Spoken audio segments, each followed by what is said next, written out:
Assalamualaikum warahmatullahi wabarakatuh. Perkenalkan, nama saya Ridwan Arif Maulana dari kelas 10 TMA dan saya salah satu anggota dari kelompok 5 yang beranggotakan seperti dalam gambar berikut.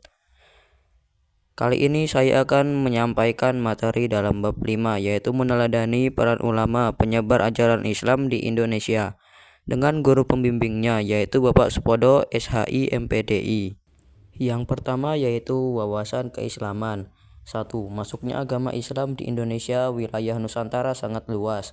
Posisi geografisnya terletak di persimpangan jalur perdagangan antara India, Cina, dan Arabia. Maka sulit untuk memastikan wilayah mana yang pertama kali menerima ajaran Islam. Oleh karena itu, ada beberapa teori tentang masuknya ajaran agama Islam di Indonesia, sebagaimana diungkapkan oleh Ahmad Mansur Suryanegara dalam buku Api Sejarah Jilid 1. Teori-teori tersebut yaitu 1. Teori Gujarot. Profesor Dr. C.S. Snok. Menurut teori ini, Islam masuk ke Indonesia dari Gujarat. Snok Horgrons berkeyakinan bahwa tidak mungkin Islam masuk ke Indonesia langsung berasal dari Arabia tanpa melalui ajaran tasawuf yang berkembang dari Gujarat, India. Wilayah Kerajaan Samudra Pasai merupakan daerah pertama penerima ajaran agama Islam, yakni pada abad ke-13 Masehi. 2. Teori Makkah. Profesor Dr. Buya Hamka menggunakan berita yang diangkat dari berita Cina Dinasti Tang sebagai acuan. Teori ini menurutnya Islam masuk ke Nusantara pada abad ke-7 Masehi. Berdasarkan berita Cina Dinasti Tang, ditemukan pemukiman saudara Arab di wilayah pantai barat Sumatera. Dari sini disimpulkan Islam dibawa masuk ke Indonesia oleh para saudagar yang berasal dari Arab. Jika kita memperhatikan, kerajaan Samudra Pasai didirikan pada abad ke-13 Masehi atau tahun 1275 Masehi. Artinya bukan awal masuknya Islam, tetapi merupakan perkembangan agama Islam. 3. Teori Persia. Profesor Dr. Hussein Jajani Diningrat. Menurut teori ini, Islam masuk ke Persia dalam bermazhab Syiah. Pendapat ini didasarkan pada sistem mengeja bacaan huruf Al-Quran, terutama di Jawa Barat, yang menggunakan ejaan Persia. Teori ini dipandang lemah karena tidak semua pengguna sistem baca tersebut di Persia sebagai penganut Syiah. Pada saat itu, Baghdad sebagai ibu kota kekhalifahan Bani Abbasiyah yang mayoritas khalifahnya merupakan penganut Ahlus Sunnah wal Jamaah. Lebih dari itu, adanya fakta bahwa mayoritas Muslim Jawa Barat bermazhab Syafi'i sekaligus berpaham Ahlus Sunnah wal Jamaah, bukan pengikut Syiah. 4. Teori Cina. Profesor Dr. Slamet Muljana. Menurut Slamet Muljana, Sultan Demak merupakan keturunan Cina. Lebih dari itu, menurutnya Wali Songo juga merupakan keturunan Cina. Pendapat ini didasarkan pada kronik Klenteng Sampokong, misalnya Sultan Demak, Panembahan Fatah, dan kronik Klenteng Sam. Pokong bernama Panembahan Jinbun. Sultan Trenggana disebutkan dengan nama Tungkalo, sedangkan Wali Songo Sunan Ampel dengan nama Bongsiwo, Sunan Gunung Jati dengan nama Toh Abo. Perlu diketahui bahwa menurut kebudayaan Cina, penulisan sejarah yang terkait dengan penulisan nama tempat dan nama orang yang bukan dari luar dan bukan dari negeri Cina juga dituliskan menurut bahasa Cina, maka sangat mungkin seluruh nama. 5. Teori Maritim. N.A. Baloch. Walaupun di Mekah dan Madinah terjadi perang selama kurun waktu 10 tahun antara 1 sampai 11 Hijriah atau 622 sampai 623 Masehi, namun tidak memutuskan jalur perdagangan laut yang sudah menjadi tradisi sejak lama. Jalur perdagangan tersebut adalah jalur antara Timur Tengah, India, dan Cina. Hubungan perdagangan ini semakin lancar pada masa Khulafaur Rasyidin 11 sampai 41 Hijriah atau 632 sampai 661 Masehi. Banyak juga para sahabat Nabi Shallallahu Alaihi Wasallam yang berdakwah keluar Madinah. bahkan di luar Jazirah Arab. Menurut N.A. Baloch, hal itu terjadi karena umat Islam memiliki kemampuan dalam penguasaan perniagaan melalui jalur maritim. Melalui jalur ini, yakni pada abad ke-1 Hijriah atau abad ke-7 Masehi, agama Islam dikenalkan di sepanjang jalur niaga di pantai-pantai tempat persinggahannya.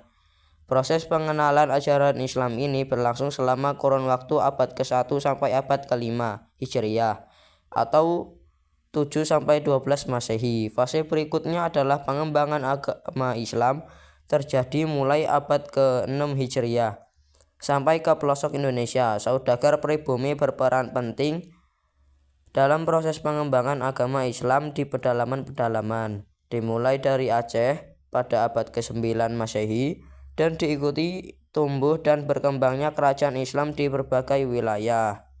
Perkembangan Kesultanan di Indonesia. Masa perkembangan agama Islam adalah kurun waktu pada saat umat Islam telah membangun kesultanan sebagai bentuk kekuasaan politik.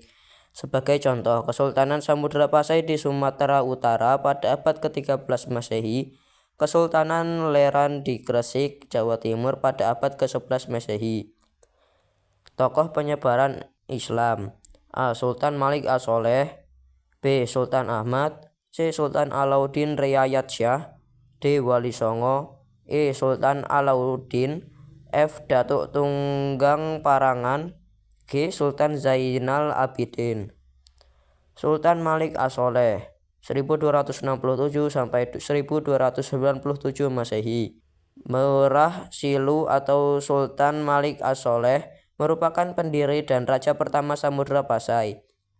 Berdiri pada 1267 Masehi, Merah Silu memeluk Islam berkat pertemuannya dengan Syekh Ismail dari Mekah. Beliau wafat pada tahun 1297 Masehi dan kepemimpinan Samudra Pasai digantikan oleh Sultan Muhammad Malik Al-Zahir 1297 sampai 1326 Masehi.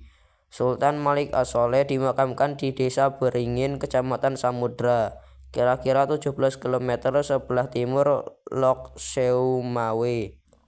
Sultan Ahmad 1326 sampai 1348 Masehi. Beliau merupakan Sultan Samudra Pasai yang ketiga, bergelar Sultan Malik At-Tahir II. Pada masa pemerintahannya, Kesultanan Samudra Pasai dikunjungi oleh seorang penjelajah dari Maroko, yaitu Ibnu Battuta. Menurut catatan Ibnu Battuta, Sultan Ahmad sangat memperhatikan perkembangan dan kemajuan agama Islam. Beliau berusaha keras untuk menyebarkan ajaran Islam ke berbagai wilayah di sekitar Samudra Pasai. Sultan Alauddin Riayat Shah 1538 sampai 1571 Masehi.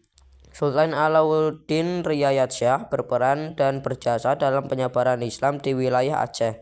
Beliau mendatangkan ulama-ulama dari Persia dan India untuk mengajarkan agama Islam di Kesultanan Aceh. Setelah berbentuk kader-kader pendakwah, selanjutnya dikirim ke daerah pedalaman Sumatera untuk menyampaikan ajaran Islam. Bahkan pada masa kepemimpinannya, ajaran Islam sampai ke Minangkabau dan Indrapura. Wali Songo 1404 sampai 1546 Masehi.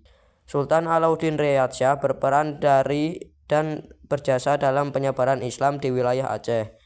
Beliau mendatangkan ulama-ulama dari Persia dan India untuk mengajarkan agama Islam di Kesultanan Aceh. Setelah terbentuk kader-kader pendakwah, selanjutnya dikirim ke daerah pedalaman Sumatera untuk menyampaikan ajaran Islam. Bahkan pada masa kepemimpinannya, ajaran Islam sampai ke Minangkabau dan Indrapura. Sultan Alauddin nama aslinya adalah I Manggarangi Daeng Manrabia, dinobatkan sebagai Raja Goa pada usia 7 tahun.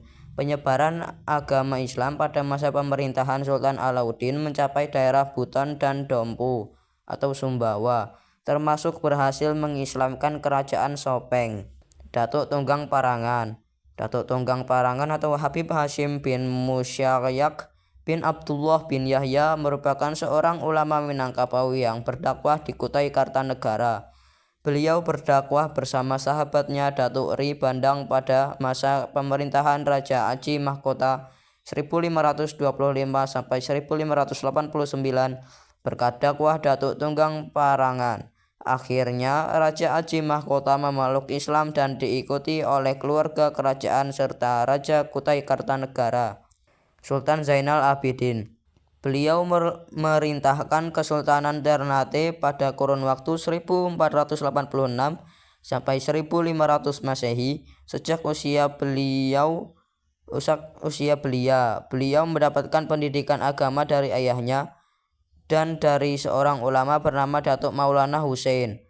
Sultan Zainal Abidin berangkat ke Pulau Jawa pada tahun 1494 Masehi untuk memperdalam ilmu agama di pesantren Sunan Giri, Jawa Timur. Sultan Zainal Abidin dalam penyebaran agama Islam adalah mendirikan pesantren-pesantren dengan pengajaran yang didatangkan langsung dari Jawa. Selain itu, beliau juga mendirikan Jolebe atau Bobato Akhirat yang bertugas membantu Sultan dalam mengawasi pelaksanaan syariat Islam di Kesultanan Ternate. Ulama yang menyebarkan agama Islam. Selain tokoh-tokoh di atas, masih banyak ulama yang berjasa menyebarkan agama Islam di Indonesia sejak abad ke-18 sampai masa kontemporer. Di antaranya para Abdul Syed Abdul Rahman Abdul Samad Al-Palimbani berasal dari Palembang, Sumatera Selatan, Syekh Mahfuz Al-Termasi berasal dari Termas, Jawa Timur, Syekh Nawawi Al-Bantani berasal dari Banten, dan Syekh Muhammad Yasin bin Isa Al-Padani berasal dari Padang, Sumatera Barat. Ulama Indonesia yang bermukim di Makkah, yakni Syekh Ismail Al-Minangkabawi dan Syekh Ahmad Khatib Sambas. Keduanya memiliki jasa besar terhadap penyebaran Islam di Nusantara melalui para muridnya. Murid-murid tersebut adalah: 1. Berasal dari Banten, Nawawi Abdul Karim Marzuki, Ismail Arsyad bin As'ad, dan Arsyad bin Alwan.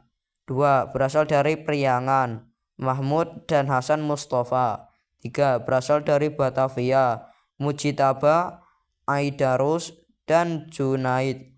4. Berasal dari Sumbawa, Umar dan Zainuddin. Ada 7 keteladanan para ulama. 1. Hidup sederhana. 2. Gigih dalam berjuang. 3. Menguasai ilmu agama secara luas dan mendalam. 4. Produktif berkarya. 5. Sabar. 6. Menghargai perbedaan. Dan terakhir 7. Berdakwah secara damai. Itulah yang dapat saya sampaikan dalam bab 5 ini. Apabila saya memiliki salah dalam perkataan maupun perbuatan, mohon dimaafkan. Wabillahi taufik wal hidayah. Wassalamualaikum warahmatullahi wabarakatuh.